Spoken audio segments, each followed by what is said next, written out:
मेरे प्यारे तिपरासा लोग, एवरीवन, आप लोग अपने एरिया से मुझे फ़ोन कॉल कर रहे हैं कि मैं सेलिब्रेट करना चाहता हूँ। कोई साबरूम से फ़ोन कर रहा है, कोई कोरबुक से फ़ोन कर रहा है, कोई कंचनपुर से फ़ोन कर रहा है, कोई पानी सागर दामछरा से फ़ोन कर रहा है, कोई सिपाहीजला से फ़ोन कर रहा है, कोई गोमती से फ़ोन कर रहा है। सब जगह से लोग मुझे फ़ोन कर रहे हैं। कोई रायमा वैली से किसी ने कल रात फ़ोन किया कि हम सेलिब्रेट कर सकते हैं कि नहीं महाराज।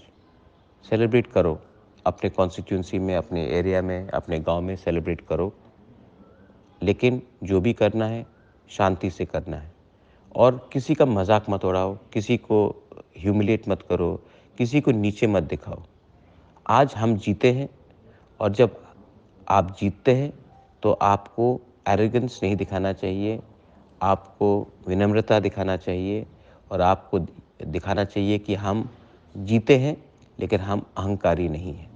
तो आप सेलिब्रेट कीजिए, प्रोसेशन निकालिए, लेकिन किसी को नीचे मत दिखाइए। हम सही दिशा की तरफ गए हैं, लेकिन काम और भी बाकी है, और काम तभी होगा जब स्टेट में शांति होगा और हम आगे बढ़ेंगे पॉजिटिवली। ये बुबागरा का मैसेज हमारे पूरे तिपरासा के लिए है। बेलाइनो हम भाई।